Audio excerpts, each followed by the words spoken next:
You're watching BCTV. We're all about Branford.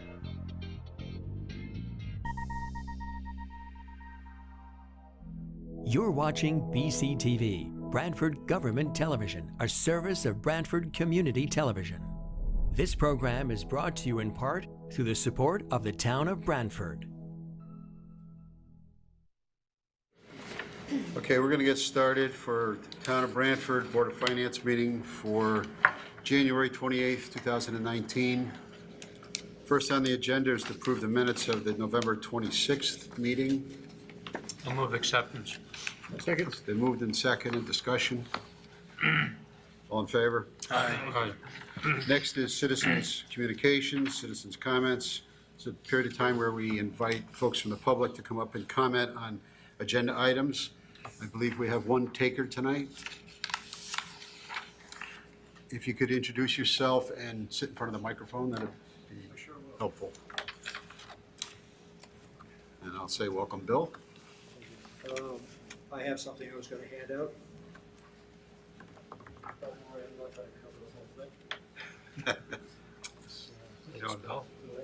Good job. Okay. Thank you. Thanks, Bill.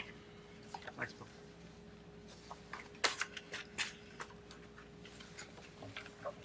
So we normally allocate a 10-minute slot, but anything less than that is fine. Okay, that's fine. Really? For the record, Bill Horn, 246 Pleasant Point Road.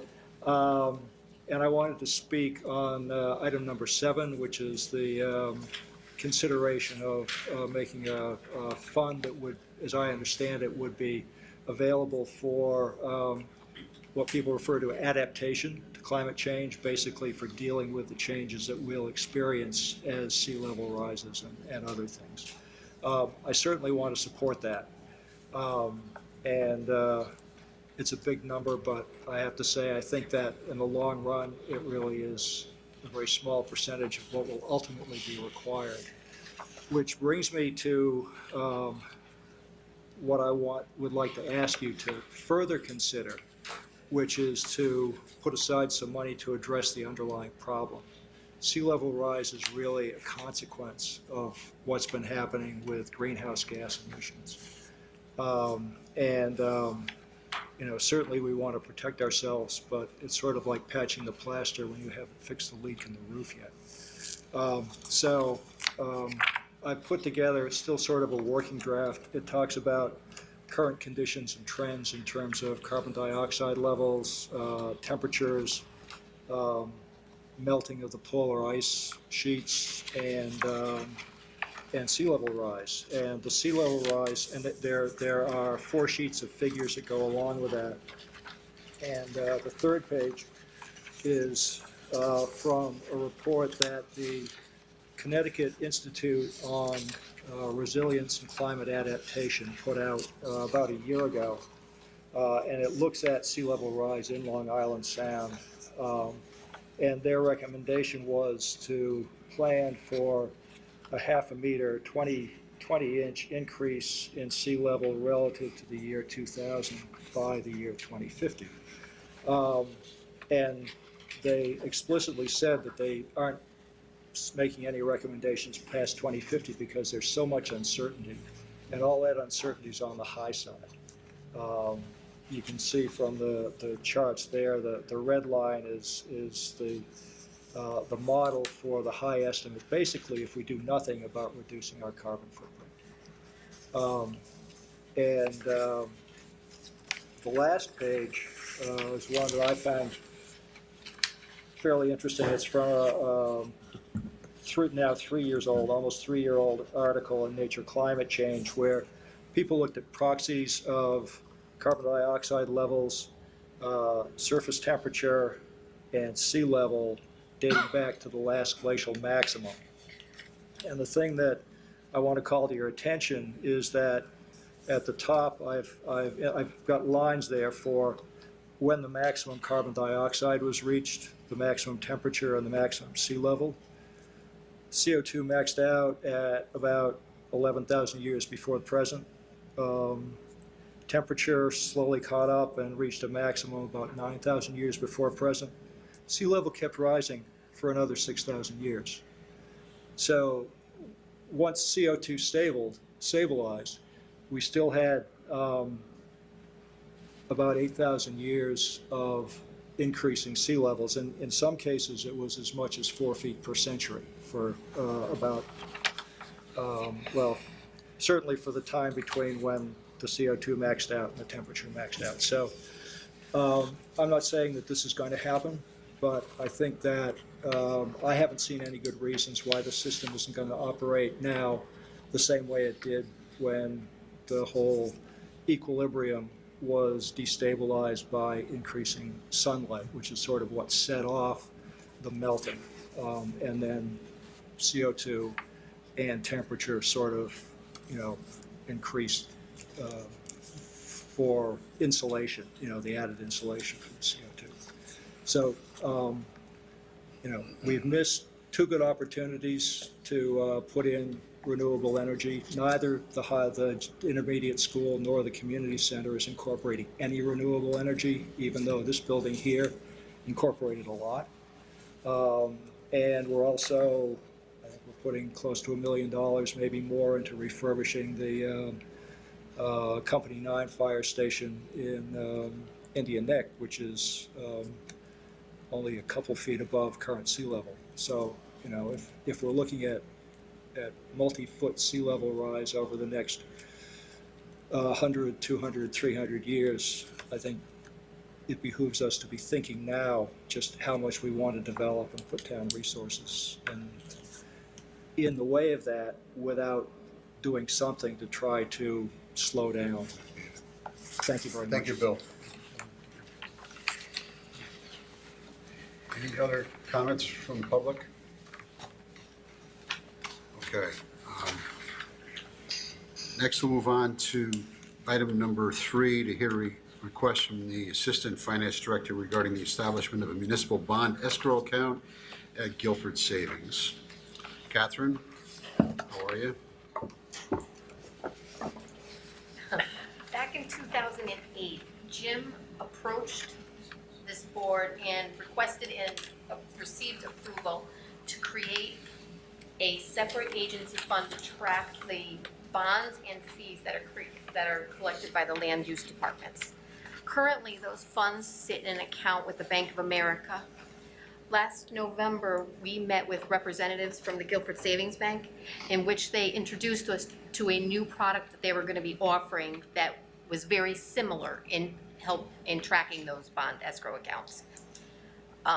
While the products are very similar in nature between the two banks, there are certain enhancements that Guilford Savings Bank product offers, such as online access and the ability for bondholders to choose between a savings account versus a CD, that we felt it was worth opening the discussion to creating a new account with Guilford Savings Bank.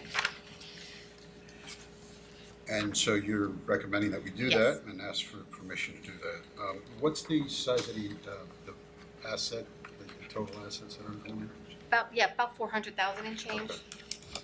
And this is really other people's money it's in Yes. escrow for various bonds in lieu of a bond Bonds, posting, it's, correct? we have Cash street excavation, road bonds, Yep. Inland wetland fees, and other type of Gotcha. bonds. Okay, questions from the board? The inland wetlands fees, weren't those assets of the town? Not necessarily, no. It all depends on the situation, but usually those are items that are just like a bond. They're held in Oh, a for right, a performance. developer, like a performance bond, right? We only call those when someone does not perform what they're supposed to I see. perform. Okay, thank you. Okay, there's a resolution here resolved that the Board of Finance authorize the Finance Director or the Treasurer to establish a municipal bond escrow account with Guilford Savings Bank. I'll move that Somebody want to resolution. move it? I'll move it. Moved by Victor. Second by Jeff. Discussion? All in favor? Aye. Thanks, Catherine. You're welcome. Next is item number 5. I'm sorry, item number 4, to consider and appropriate approval request from the Board of Fire Commissioners for the following budget transfer from regular wages, $60,000, into overtime, $30,000, sick pay, $15,000, and educational incentive, $15,000, for a total of $60,000. Chief and Commissioner, welcome. How are you? How you doing? We are here tonight to do some mid-year transfers. We've had, last couple of years, been retiring a bunch of guys, as you're aware of, and that during the time, between the times we fill the vacancies, fill the vacancies, get them working, we're paying out of overtime. So tonight I'm asking to transfer $60,000 from the regular and wages and salaries, which is the balance from the retirement we would normally paying out, to cover the overtime and sick pay and educational incentive. In addition to the retirements that cause the vacancies, we've had a couple of guys that have been out on long term. The good news is that as of today, everybody's back, all the new people are working, and we should be slowing down this kind of assault on our overtime account. Good. Questions from the board? I'll move it, Joe. Moved by Robert. Second. Second by Jeff. Discussion? All in favor? Aye.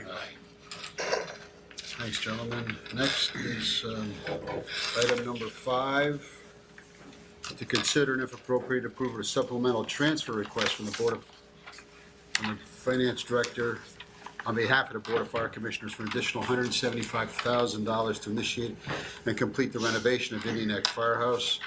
And there are 2 requests here, complimentary transfers from contingency, $175,000, and to transfer out $175,000, corresponding transfer in to the capital Indian Neck Firehouse account, and a authorization for $175,000 on the construction site. Chief? Thank you, Mr. Chairman. I'd just first like to introduce Chairman Massey, as you know, and Dave Stein, the architect of record, and Captain Mullen, who's the captain of Volunteer Company 9.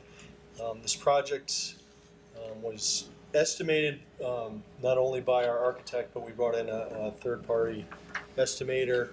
We had some pretty tight numbers. We were trying to stay, as everybody can appreciate, we're trying to keep this project as low as possible. Prior to going out to bid and prior to settling on the $1.5 million, some of you might remember that there was the issue of potentially having to add an elevator to the project. We were able to get the state to tell us we didn't need an elevator. After we went out to bid and we got final designs and we submitted it, all of a sudden they wanted to put this elevator back in. This is the state. Subsequently, after many discussions back and forth, they decided we didn't need the elevator, but we needed to add a handicapped accessible or disabled accessible bathroom on the first floor. Because that bathroom wasn't originally designed and because of the building being in a floodplain, it needed some special design requirements. I could let Dave talk more about that, but essentially that really threw us over into increased design costs, which we felt we could absorb. But once the bids came in, we had 7 bids. The lowest bid was $1,469,800. The estimated cost we had for construction was 1.31, and so we did vet that low bidder. They're legitimate low bid, but out of all the bids, there was about a $700,000 spread between low and high. That is the low bid, but we feel we know we're not going to make it, and certainly not going to make it with any type of contingency. So we're asking tonight for $175,000 additional dollars to complete the project. So what really threw it off was the handicap bath and the elevator? I think that's what increased the design cost, Joe. Yeah. But then when we went out to bid and we got the cost for actually constructing the building, Right. It was higher than estimated. The estimate was 1.31 just for construction, and the low bid came back at $1,469,800. Gotcha. Okay, questions, Charlie? There's no elevator. No. Okay. It's- Why the change in the state? I mean, first of all, they give you one answer and then they give you another. Well, and that's kind of exactly what they did. We heard three separate people, Dave Stein, Selectman Cosgrove, and at the time, Janice Plesiak, the town engineer, all got from the state, we didn't need an elevator. We did not ever receive that in writing.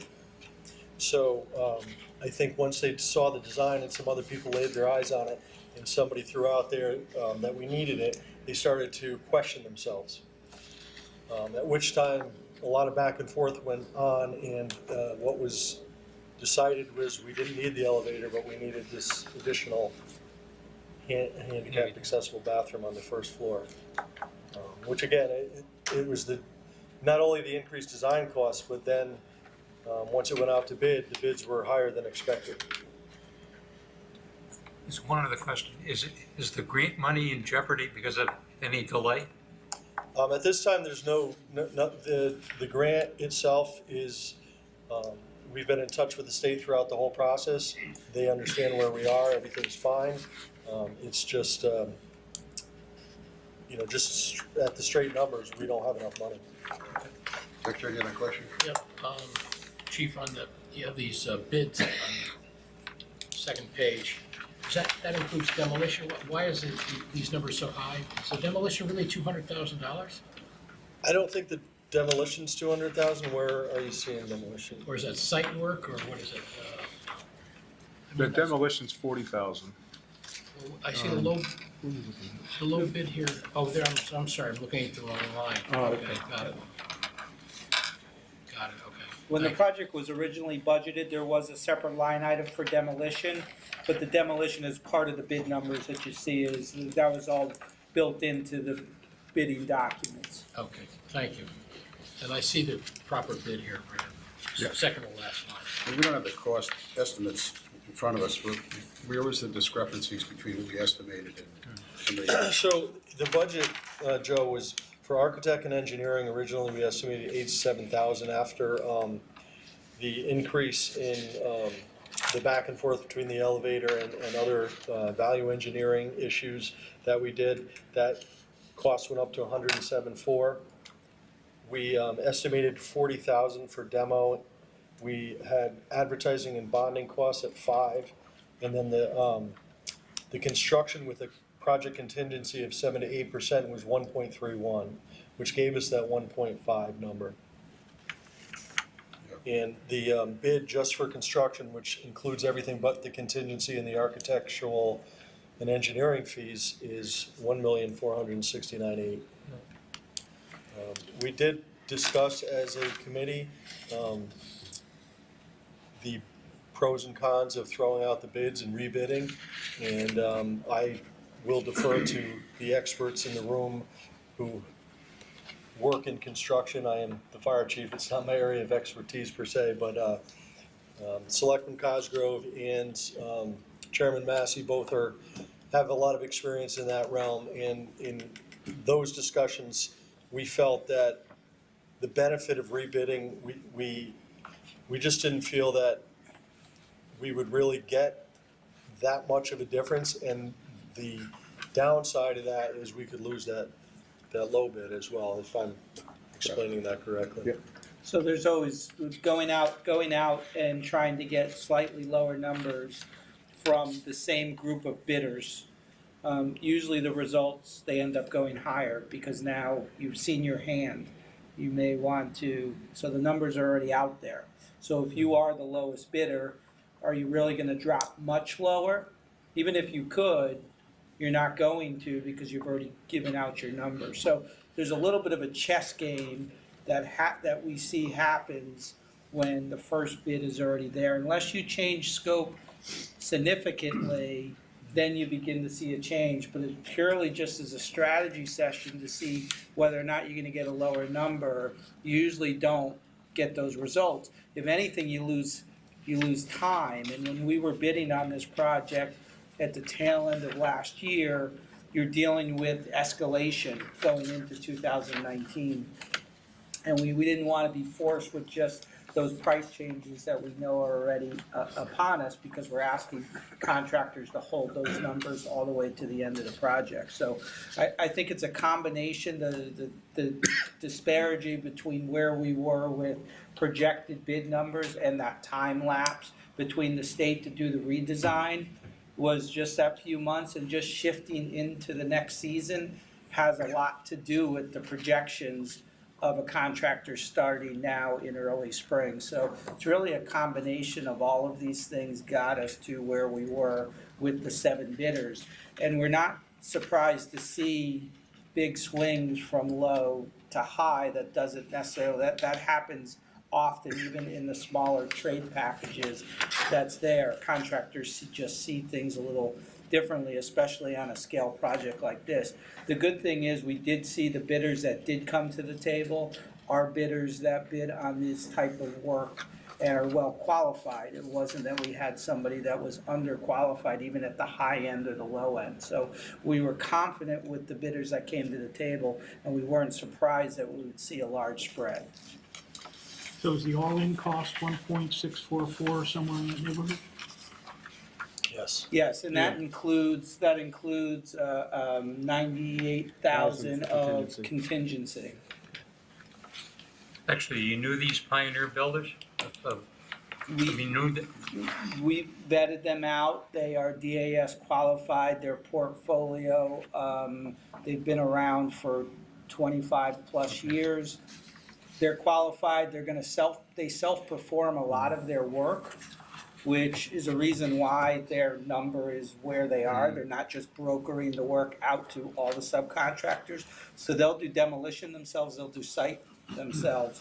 And I think that's the reason why their number is as tight. So we've scoped them out, they understand the project very well. Thank you. Chairman Massey, any comments? I'm just seeing this in the industry. That's, you know, what Mr. Stein was saying, David says. I see it in our trade packages a lot, these spreads. What's the timeline since they performed a lot of the work themselves? Well, they're ready. We've, based on the contract already, they had to hold their number for 90 days, which we're well into that already as far as, so we're not holding them up. We told them they couldn't begin until essentially March 1st, or weather dependent. And that was the plan already. We knew we weren't gonna ask them to get into the ground and include winter protection as part of that. And that's taking them all the way until the fall, essentially. I'll move it, Jim.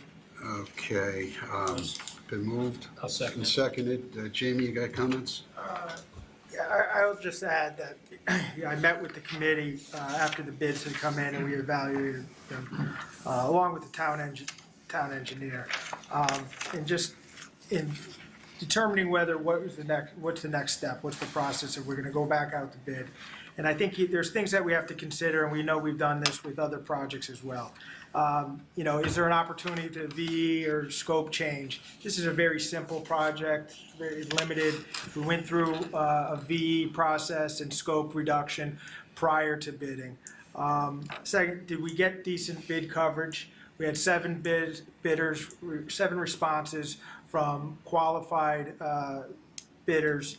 And I think, so at that time, evaluating where we were with the responses, that we didn't see the value in going back out to bid. As stated, there's always the risk of losing that number and further escalation. I know a term that, Jim has used in previous projects, you get anchored to numbers. Keep in mind the estimate that we're going off of, yes, you hope that's a very conservative estimate, but at the end of the day, it was one estimate, an estimator that put this number together that we built our budget off of. But after going out to bid, we had 7 qualified bidders, 7 estimators reviewing us, telling us that this is the market right now. So at that, we decided to then come before the board to request the additional funds. We didn't see value in any other way to get to that number. Okay, thanks, Jamie. Comments from the board? Moved and seconded. All in favor? Aye. Good luck. Thank you. Thank you. Thank you. Okay, next is to discuss a short-term investment vehicle to replace Alvarez and Marcel, and if appropriate, appoint board representatives to meet with Washington Trust prior to making a recommendation to the full board. Jim? Okay, is this you? This is you? Yeah, this is me, and what I'm essentially asking is that we follow a process that has worked well in the past. When we've looked to expand firms that we would place investments with, primarily for the general fund operating dollars. We've gone through a process where two board members in the past, it was Charlie and Ken, would meet with the vendor, and we discuss it, and then we come back and recommendation to the full board, usually to go with or not go with the vendor, and we've also talked about a dollar limit. We've had spread some of our money around. I don't have the investments with me tonight. However, Catherine mentioned 08, when we set up the escrow account back in 08. There was a lot of concerns about the STIF fund, and that's when we really started looking at other avenues for investments. And so a couple of years back, we used Alvarez and Marcel, and they teamed up with Charles Schwab. Alvarez and Marcel is exiting the municipal space, so when those CDs basically term out in the Schwab account, then we're looking for possibly replacing them with another vendor. And so I had met some folks from Washington Trust recently, and it looked like they had some interesting products. And so the thought was to basically bring it to the Board of Finance and then have almost like a committee meeting. They are the oldest community bank. They go back to 1800. George Washington died in 1799, so that's where they came to honor him. That's where the name came from. So not that that's a consideration, but this is a little bit of history. So basically what I'm asking for is for two volunteers to have a separate meeting. Yes, and Mr. Shelton has called me 3 times today. He wants in. Okay. So Charlie will be one of them, and I'll take a volunteer tonight, or I'll get you one in the next day or so. There's a question that I'm available for Bob's available, so we'll let the 2 Republicans do it. That's fine. You guys all right with that? Yes. Okay. All right, thank just you. a quick, why are they exiting out of the market? I mean, I wasn't given a specific reason, but I think basically when folks make that decision, there probably wasn't the expectations of profit that they were anticipating. Okay. And the Makes other thing sense. too, and the other thing too, we were in I suspect because we were in a very low interest environment, probably the spreads were pretty tight.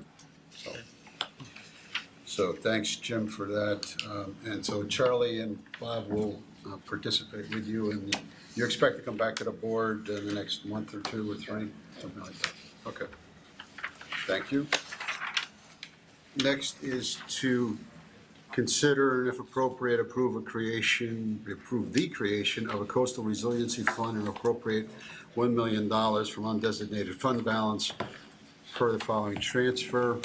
The suggested transaction here is from fund balance, $1 million, into new account transfer out, coastal resilience fund, and within that fund, there'll be a transfer in of $1 million and an account of capital improvements of $1 million. And this is not the authorization of an expenditure. This is really setting up of the fund. So the only comment I have on that, Jim, is that capital improvements, is that a fund balance? It's going to a fund balance within that fund. Or are we technically authorizing expenditures in that fund? What I was contemplating, and again, it's probably good you brought that up so we could discuss it, is it's similar to what we had done years ago when we set up a sewer reserve fund. And that, many years ago, was actually pre the EPA consent decree. And one of the things when DEP was looking at the town, they were concerned that when there was issues with our sewer collection system and there were overflows, that the town had sufficient resources to be able to react to that without going through a more protracted approval process. So that was one of the things we did set up. So when there are emergencies that come up, often that fund is utilized. I'm open to suggestions, in terms of specific projects. If that's something that you feel to come back to, I don't know, I'm okay with it. But if you want us to have the flexibility, I'm okay with that too. So. Okay. Do you have some type of presentation in regard to the need for this fund? Yeah, I think a lot of it is going to be an oral presentation.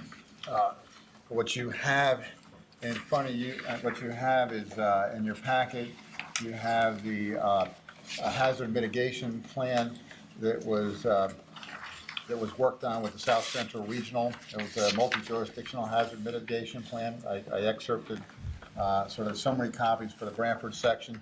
And then you have the executive summary from the Coastal Resilience Plan, which was adopted in 2016.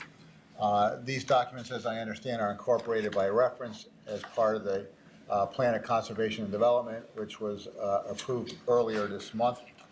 And the whole issue of coastal resilience from climate change is obviously very complicated.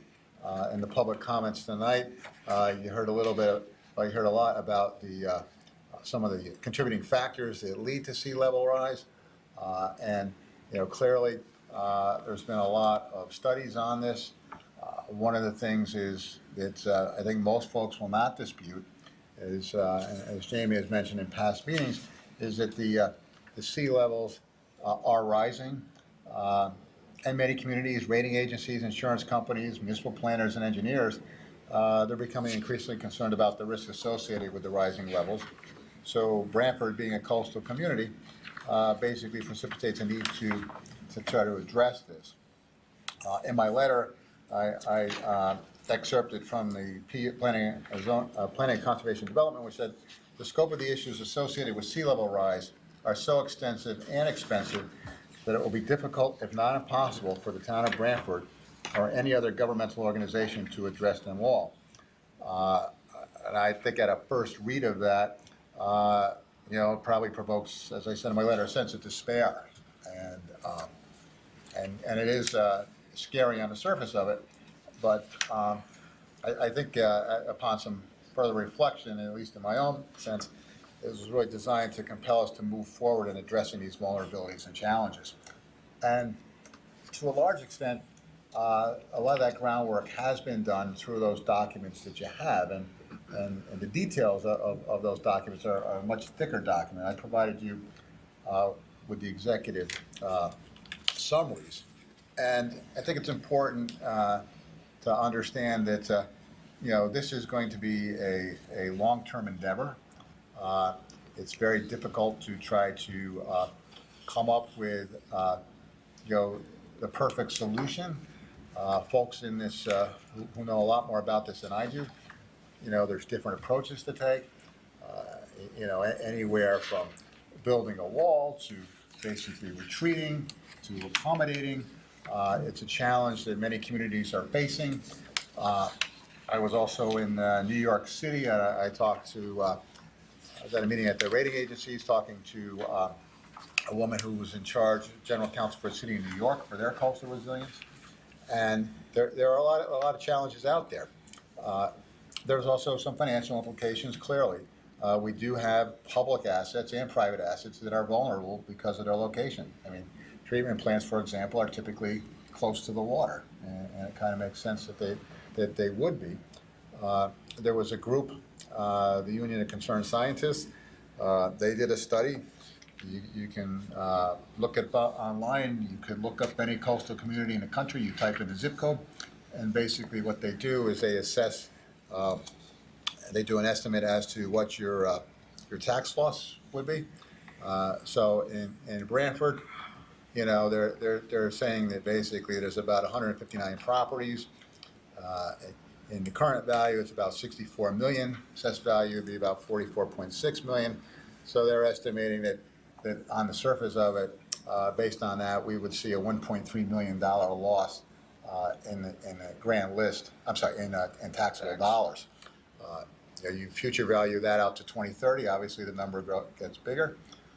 When you look at 2050, which they've also extrapolated from, and again, as the speaker mentioned earlier, as Bill mentioned earlier, that the further out you go, obviously the less precise that the numbers are, and but nevertheless, there was even more properties that would be impacted, and so the dollar amount would be greater.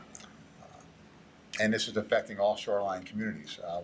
The one community that really fared the worst in their analysis was Fairfield, because they have a lot of coastal properties and they have a lot of high value. So I think from an economic perspective, it makes sense to try to deal with this. The town has historically dealt with long-term liabilities, I would say, in a positive and proactive way, in a disciplined way. Whether it's funding our pensions, whether it's funding our self-insurance funds, whether it's funding our other post-employment benefit liabilities. Like I said, the town has shown that if you start somewhere and you consistently put money away, that you'll get the benefits of that. When we first set aside money for other post-employment benefits, the first appropriation was $99,000, and we've actually increased those appropriations. We set up a trust fund. We invested those assets, and as you know from your quarterly reports, the value of that fund is approaching roughly $16 million, and so that's something that occurred probably from I would say 2003 to today, so over 15 years. You can see what that does. What's the right number? I can't tell you what the right number is. I can tell you that the best time to start was probably 30 years ago. Obviously, we can't go backwards, so I would say the second best time to start is today, and that's what you have before you. I mentioned earlier about the rating agencies. When I was down in New York, there was a session on exactly this, on a couple things. Rating agency Standard & Poor's has what they call this ESG factor. It's environmental, social, and governance. And part of the environmental piece is, looking at a shoreline community such as ours, they want to see, as part of their management overall score is what is the town doing about this? And in our case, we have the POCD, we have the studies. I did talk about how I'd be asking the Board of Finance in a couple of weeks to appropriate funds for this. I compared it to other liabilities. I mentioned pension and OPEB. And again, in talking with some of the panelists and talking with them offline after the meeting, they were very encouraged with the approach Branford is taking. They said we were essentially, spot on in terms of what we want to do. Some of these liabilities are long-term. So as we know from our pension plans and other things, we really are doing two things, right? We're paying out, we have current expenses to pay pensioners, but we're also investing for when that person retires 30 years from now. And so what we typically do is we have conservative investments for those near-term expenses, and we have more aggressive investments, equity investments, for the longer-term liabilities. And that's part of our asset liability matching that we talk about. And I think you can make a case here. Unfortunately, some of the laws on the books don't allow us to fulfill that as well as we might like to. Another approach that we're taking here is we're going to be talking with our state reps, and we're going to be proposing a climate change coastal resiliency fund legislation. And we're not going crazy trying to reinvent the wheel. We're actually mirroring after other existing statutes that are already on the books, like the Municipal Reserve Statute and the Retiree Loss and Benefit Fund Statute. So there are other statutes on there, and the Connecticut General Statutes, which we could try to mirror on to help us from a legislative front to generate the returns long-term to help us address this. Will it be enough? Probably not. Will it be better than doing nothing? Absolutely. And, before I turn it over to Harry to talk about the POCD and what his experience was with this, around the same time when, we're thinking about the financing of it, had a conversation with my daughter, who's 23, and she says to me, well, Dad, how much do I need to save to retire? And I said, well, honey, there's a lot of variables, right? How long are you going to live? What sort of investment return are you going to get? How much are you going to save? And what are you going to need to spend? And so there's a lot of unknowns, but I can tell her that if you start now, your probability of success will be a lot better than if you did nothing. And I think that's also an appropriate analogy for what we're looking at. We have a list of projects. We don't know what they're going to cost. The sequence of when we'll do them is somewhat defined, but the options could be different. It could be a tight gate, it could be actually acquiring land, and there are all sorts of different strategies, and they're all appropriate under certain conditions. I'm not qualified to say what works best. I'm not a scientist. I'm not an engineer, but I do know that if we start, as I said earlier, if we start sooner, it's better than later. And one of the things I thought was a perfect sort of approach to this was, and I said it in my letter, it's from a tennis player, Arthur Ashe, which Arthur Ashe really isn't associated with climate change or coastal resilience, but I think the philosophy is perfect for what we're looking to do. And Arthur Ashe said, and he was talking about other issues, but he said, start where you are, use what you have, and do what you can. And I think that's kind of where we are with this. And so I'm going to turn it over to Harry to talk about the POCD and his experience with that. Thanks, Jim. Yep. Before we talk about the plan of conservation development, the POCD a little bit, I just want to go back to the coastal resiliency plan that Jim touched on, and I think you all have the executive summary of that. So I think the word that jumps out at me is complexity. If you look at that matrix of projects, which is a few pages long, you get an idea of everything that this consulting group came up with after looking at the extremely complex nature of the Branford coastline and the assets that are there, both private and public, where they're located.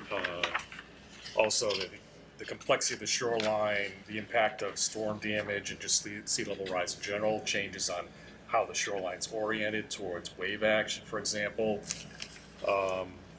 There's different natural features in the shoreline, like tidal marshes, that are important to maintain for ecosystem habitat and so forth. That the science of that is some of those can move inland if there's sufficient sort of gradually sloping up land to allow that to happen, or if there's no development behind that. But there are a lot of different things to consider in the project list, and how to prioritize that list is going to be quite a challenge, I think, for the town.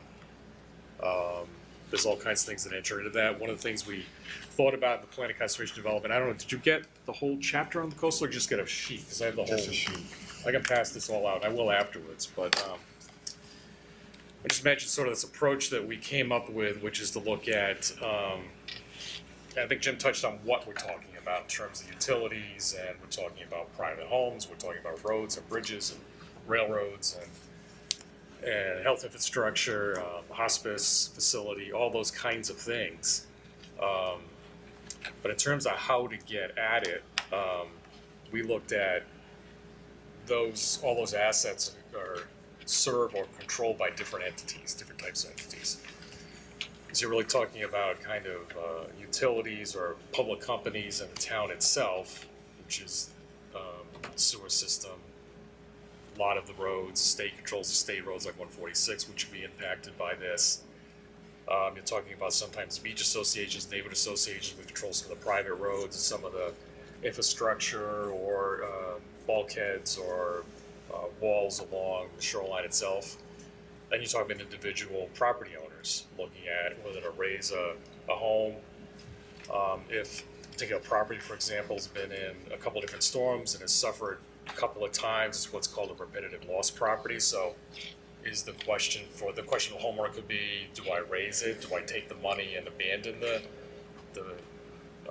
structure that's there on that? So it's slotting all those projects into one entity is possibly responsible. And so that boils it down a little bit to the town side, I think. The discussions we had among the steering group for the Plan of Conservation Development was looking at what the town's directly responsible for first, which would be its own sewer infrastructure, the pumping stations, the wastewater treatment plant, the road system, and so forth, and some of the properties that are directly on the shore, facilities like the Branford Point recreation facilities and so forth. The roads present a unique consideration because you may be looking at a road elevation project, and is that financially feasible if that road is only serving a couple of projects and it's a long length of road? Should the municipality be investing in that versus a road that serves 20 houses and it's a shorter length? And perhaps because of the geography, raising that road might be projects a longer lifespan versus when probable sea level rise make that project something we either have to do over again or abandon. So it's sort of catching up with a constantly pursuing phenomenon, which is sea level rise. As you go further out, as Jim mentioned, you're not going to know exactly what that level is going to be. And other projects beyond what's in here are probably going to start to come into play. There's going to be different decision making, short term versus long term, and so forth. So all that decision making needs to happen. So it's a very complex, difficult to grapple with issue.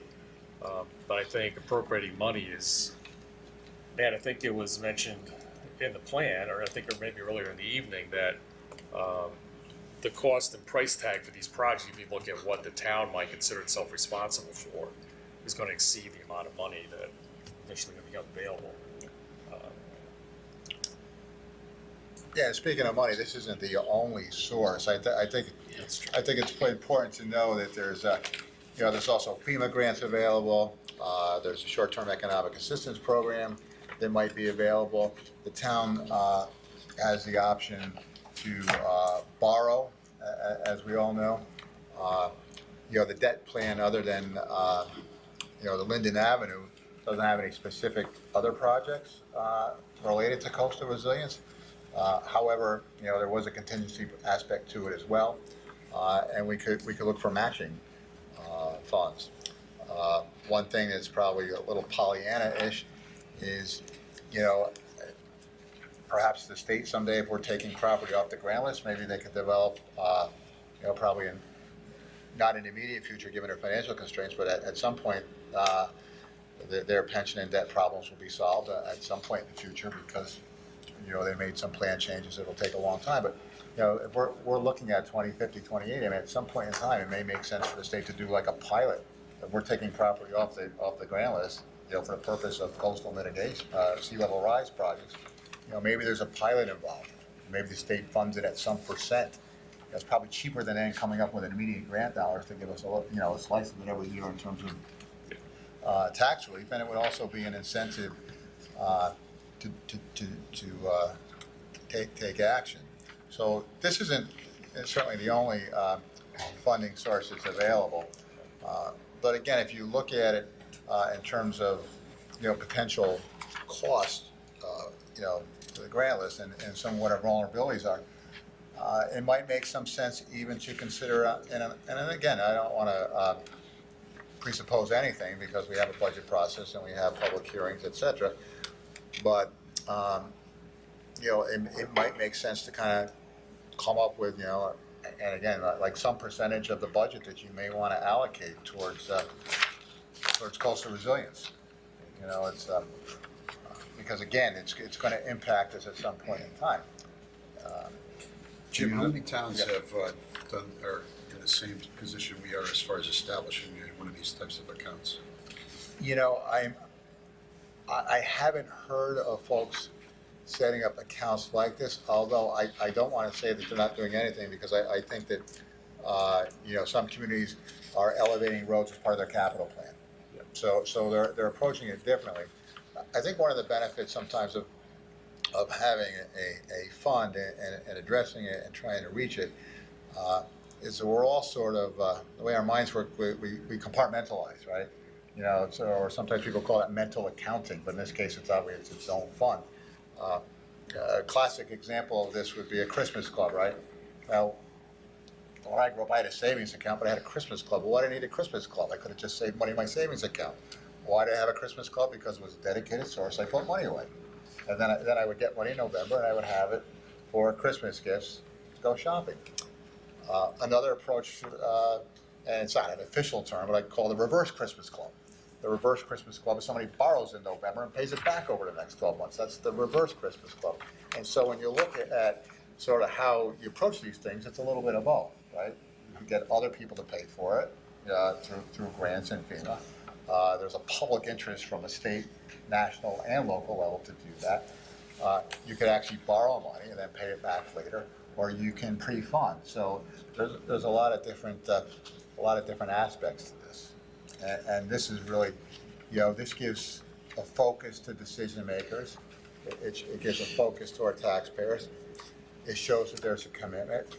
The other thing that came up when I was down in New York is, some investors, let's say a fixed income manager wants to buy debt for towns that have high sustainability ratings.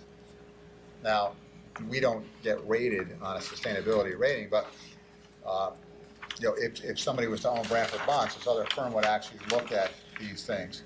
And one of the challenges they have, quite honestly, is what they said, is, for example, if they were to call 3M or Subaru, there's a sustainability officer that could tell them everything the company's doing.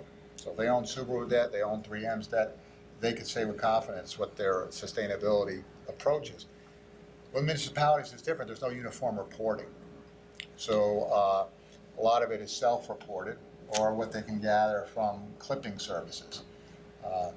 It's a little bit of an aside, but one of the things that, there's continuing disclosure requirements that are in the language when you guys authorize debt. And continuing disclosure is mostly financial demographic information, which is required. What some communities have done is you can put additional information in your disclosure. And they do that through the electronic municipal marketplace, the EMA system. And so some communities are going to do that. And so when those type of investors are looking for bonds, the EMA system is one way to do that. I find working here, there's more than enough things to do than to annotate the EMA system for things that's extra. But as I'm learning that,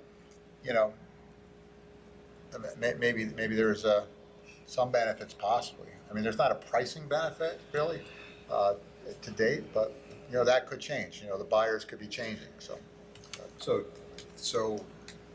I know what I asked you, so I think we're the first one in the state. Yeah.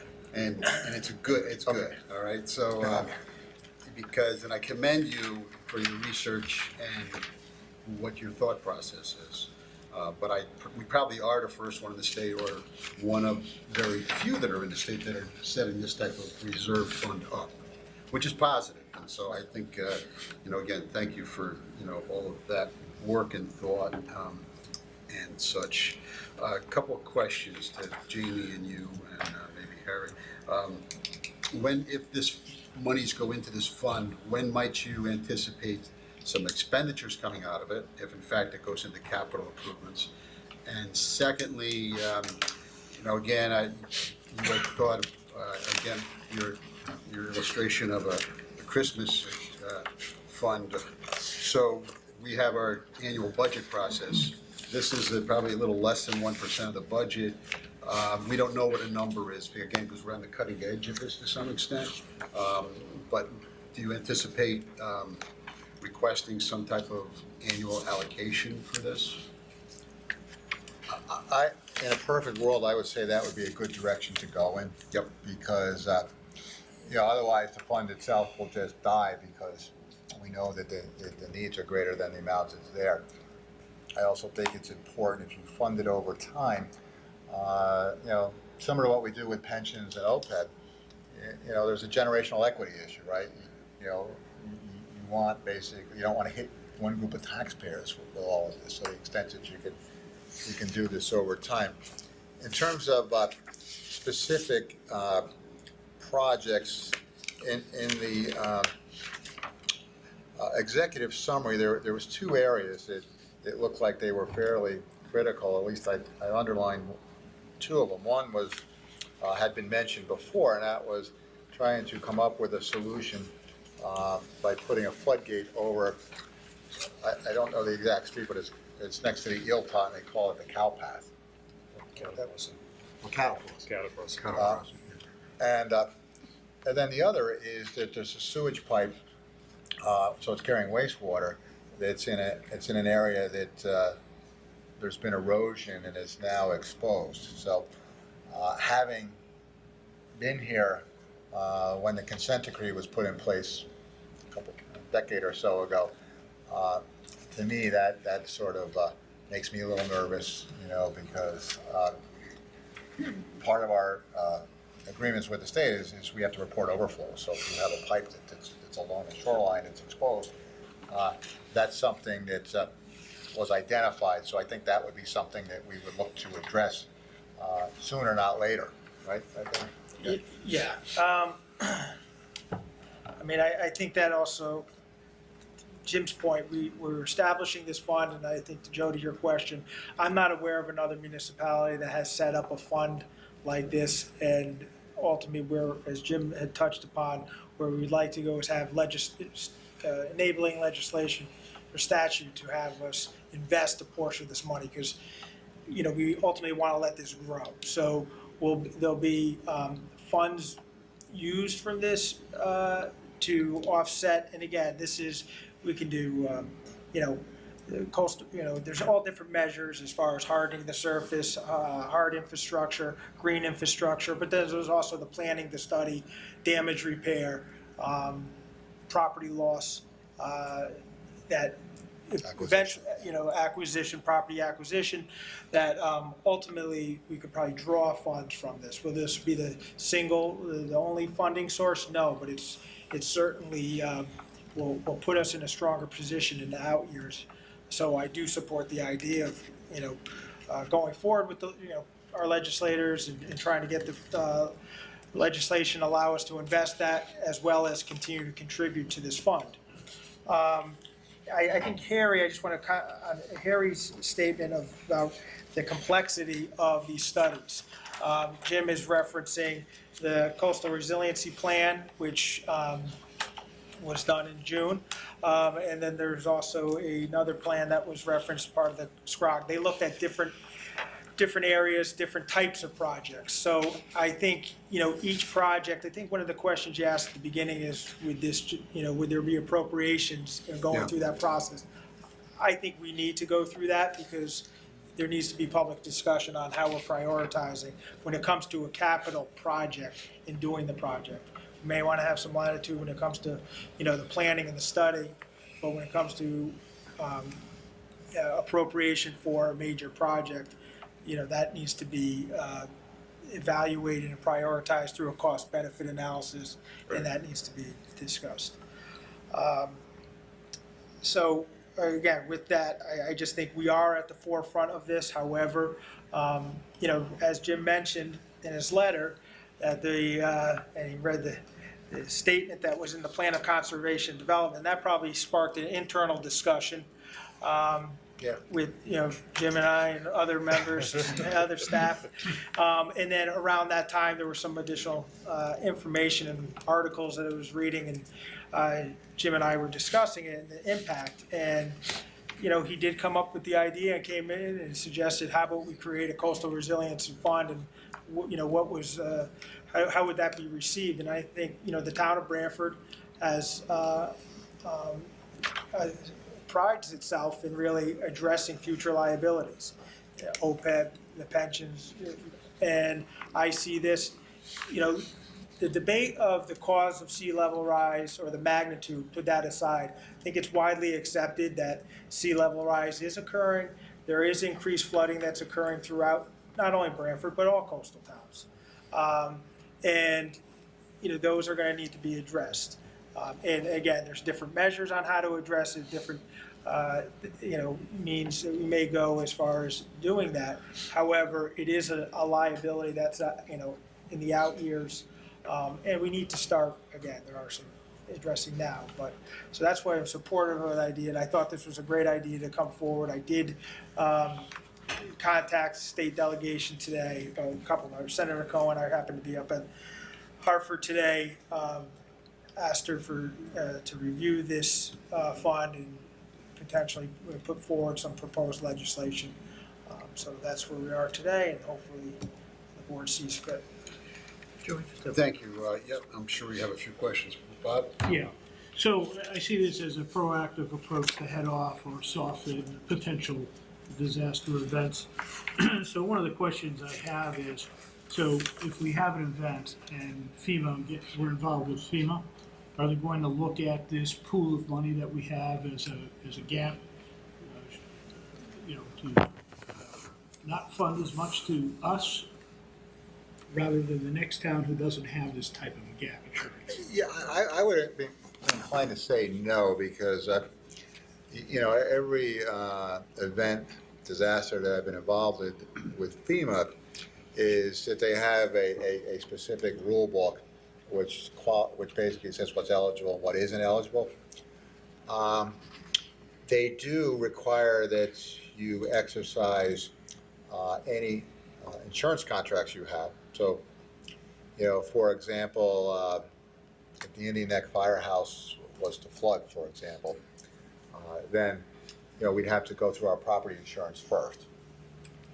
So basically, let's just say it was a $500,000 worth of damage, and whatever insurance paid, they would give us 75% of the deductible, and we would come up with the 25%. So they pretty much have to apply that universally. I don't think they would look at this fund as self-insurance. I mean, we're not really characterizing it as that. So I'd be inclined to say that it wouldn't hurt us. I think I think having it also helps us in terms of matches, though. In terms of what's available out there. Yeah, no, I think I Yeah. certainly think it's certainly a great idea. Yeah. And then in the priority, and Jamie, you mentioned a couple, are we gonna use this particular group who's put this together to help us with that prioritizing? Or another consulting company? I think some of that might be needed. We might need some specific professional assistance at some point, but I think the plan is also envisioning having something called a Coastal Vulnerability Working Group, and how that would be set up and established, we're still trying to flesh out. But that would be a way to involve different associations and different interested stakeholders and parties and look at all of that with some public input as well. But I think we'll need a marriage of both of those things to try and sift out priorities and triage what we're up against. Yeah, like when Harry talks about complexity, I mean, so he's planning and zoning, right? Short Beach has zoning. Right. Pine Orchard has zoning. We know we have what's called coterminous municipalities within the town. They have their own taxing powers. They're technically municipalities within a municipality. So you have a lot of different stakeholders, in addition to, like you said, the utility companies, hospice, and certainly the town of Branford. So there's a lot of pieces here. Oh, a lot of pieces. Well, that's where I think Bob is also alluding to, that usually when we look at projects, we know what we're buying. Right. And in this case, you're setting up a capital improvement account, let's say, and if it is an authorization for expenditures, then it's really it's wide open as to who makes the determination. It's not us. Right. It's not the RTM necessarily. So that's the only, if in fact there isn't a process that is clear as to how they're going to be chosen for expenditure, what the priority is, and then that would, point you to some type of fund balance or reserve until you know what you're going to spend. Yep. That doesn't mean that the fund doesn't get set up, but in fact, you're saying you want to bring some of the control back to the Board of Finance and the RTM to say, yeah, we want to do the cattle crossing, we want to do the sewer pipe because there's not funding elsewhere for it, and there's these other priorities which then again get vetted. So Right. that's, I think, what Bob, was touching on. And Victor, you have a question? Yeah, I do have a question. Someone earlier mentioned losses. I think we should bar using this fund for losses during a hurricane or whatever, and just proactive projects to protect in the future and not use it for. Well, yeah, Victor, that's what I said, commingling, you know. I see, I can answer that then. You may recall in the other storms, we basically set up a FEMA fund. Weren't very imaginative with the name, but nonetheless, it was for typically FEMA disasters. And what we did is we appropriated from contingency and perhaps other places as well. And we used that for FEMA disasters. So when we did the work on Linden Avenue, that was through the FEMA fund, for example. And and again, that would basically fund our 25% share. So for disasters, when there's a declared disaster, I wouldn't envision using it for that. Although the legislation that we're proposing would have that in there because it's not just Branford, it's other places. But we have set up a FEMA fund in the past, and then basically that fund paid all of the damage got paid out of that fund. And then when the revenue came back into it, we offset the local share typically with contingency or other funds. So, Charlie? Hey, Jim, one of the things I took away in your comments was when you said you visited the rating agencies, in New York, yeah, how they might look more favorably on a town or city who has such a fund in place. So it might possibly influence our credit rating on the positive side. Yes, I mean, we're not. It's not going to go up. So but I think it's important. Again, when we talked about the complexity, look how many people are looking at this, right? It affects insurance companies, rating agencies, municipal planners, engineers. My piece of this is really let's mirror the finance part of this because we have to implement something. It's going to cost money, and so yes, they do look at these issues. It's a small piece, but it's their newer piece. They call it the ESG, environmental, social, and governance, and that's why I went down there. I mean, they were talking about OPEB and pensions. It was a workshop where they invited many folks. There was not a lot of issuers there, so you had investors, you had analysts, and those folks, but you didn't have many people that were on the issuing side. So we were on the issuing side. So our perspective was, we're the folks that actually have to kind of make this happen. But they look at it, how is the town planning? So, I mean, the fun part is important. That's why we're here tonight. But I want to underscore that the other steps that the town has taken, whether it's through the planning process, whether it's through the engineering process, whether it's getting the grants, that the town didn't pay for that coastal resiliency plan. We got a grant, and we partnered with Madison and Milford. So we leveraged, state dollars and federal dollars that were available post Sandy and Irene to allow us to do that. And just think of that list you have in front of you. Imagine if we had to create that list today. So my comment on the list, and I think Harry mentioned it, there's 5 or 6 pages of implementation. And the one I happened to read prior to tonight's meeting was encourage homeowners to consider avoiding continued risk by having the town acquire their property. So Jamie, I was happy to hear you mention that possibly this fund could be used on a pilot project, possibility to buy a property. Is that true? Yeah, we can use for land acquisition. Okay. Property acquisition. There's some properties, some areas that it probably would make sense that we would want to acquire. No, but There's other area towns that. Just when I read that, it got a little tight. How do we do it? Well, actually, ironically, I should say ironically, West Haven, for example, was cited in the Connecticut Mirror as sort of a leader, and so far as they basically acquired some properties in some areas that flood a lot. So basically, so now, they're not rebuilding the stuff or trying to rebuild it. The homeowners. Now the water kind of flows. It takes its natural course, which is one of the strategies. So, that is an option, but again, it's all part of a plan. It has to be part of a strategy. If one homeowner wants to sell, if like there's a road hypothetically that affects 3 houses, and only one homeowner wants to sell, well, there's it gets a little tricky. So, but as the sea level rises, people are going to react to that as well. People are going to react to the storms. Somebody may not want to sell, and an event happens, and they decide Yeah, they our want to sell. history of sometimes property acquisition isn't all that great.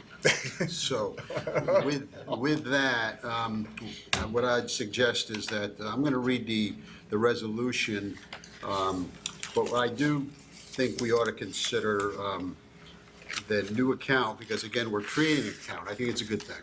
I think we're creating the account. I would rather see us move the money into,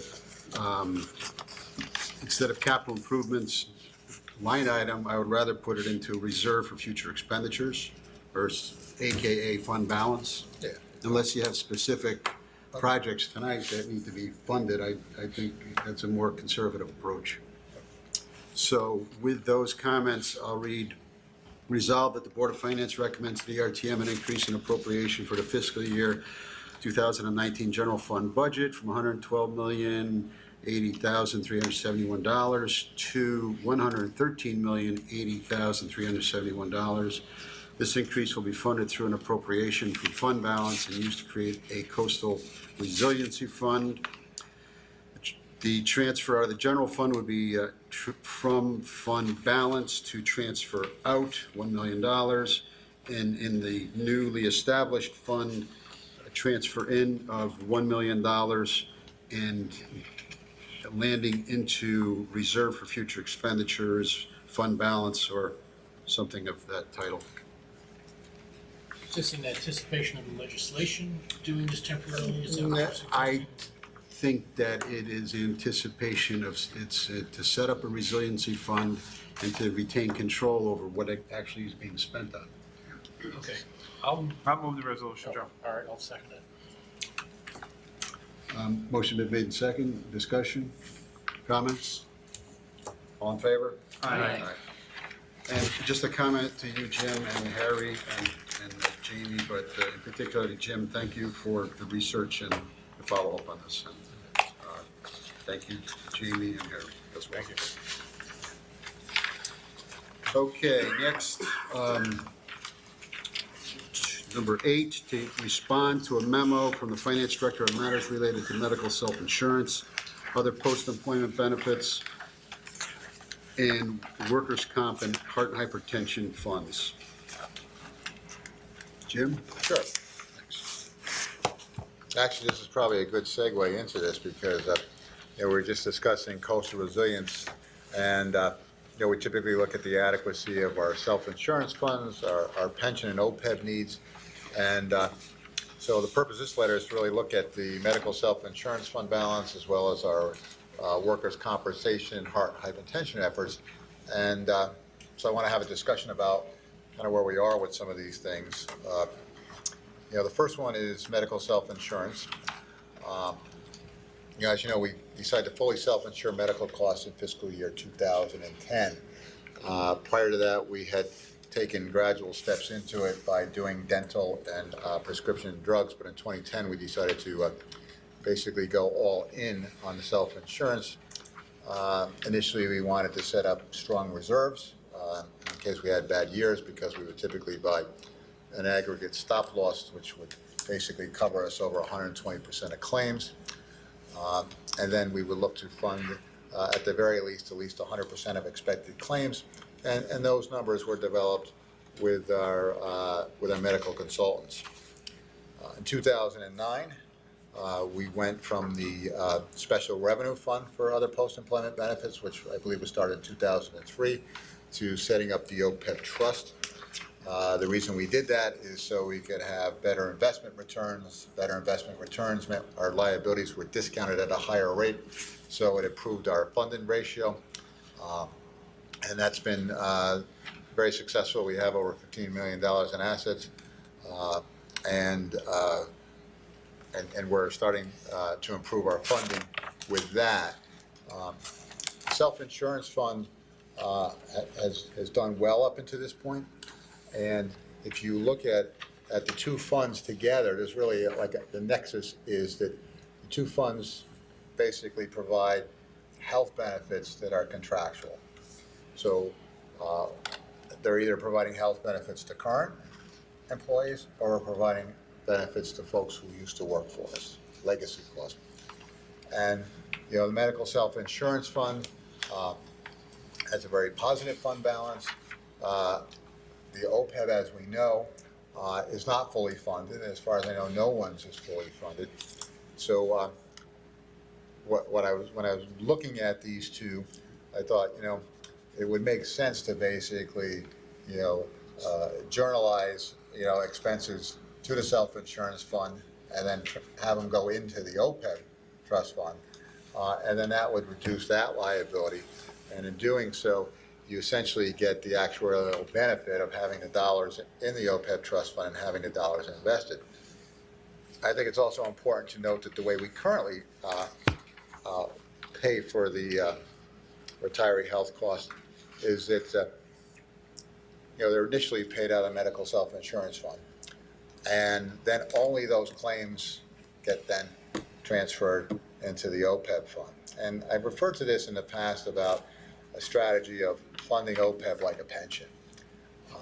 So, for example, if the claims were supposed to be, let's just say $1 million, and they were only $800,000, the OPEB trust only got $800,000.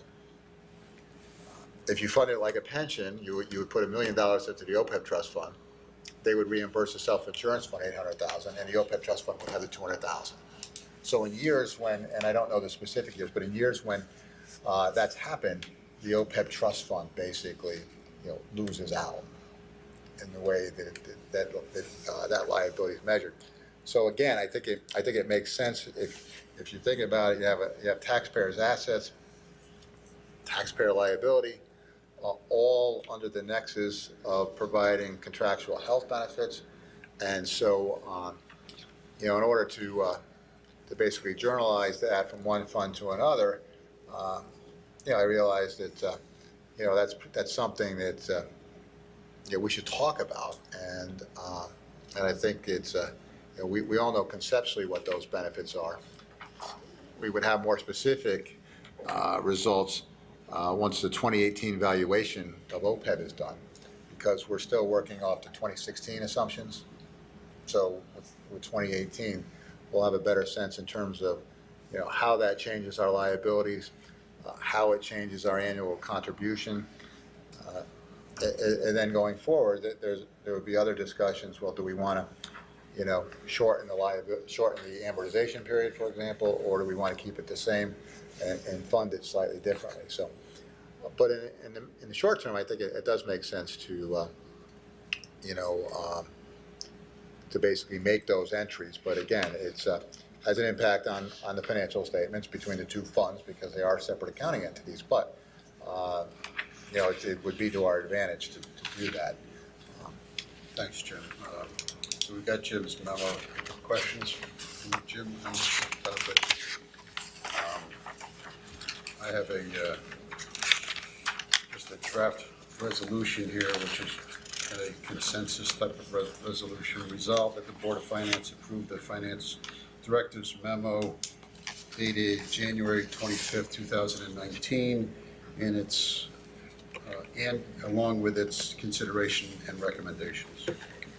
Some of it. I'll second it. Been moved by Robert, seconded by by Victor. Sorry. Additional discussion or questions? All in favor?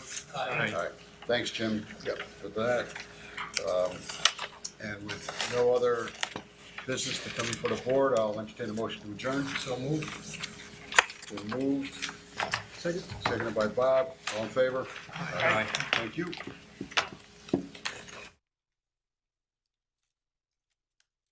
This program was brought to you in part through the support of the Town of Branford. Watch town meetings and other videos on demand at BranfordTV.org.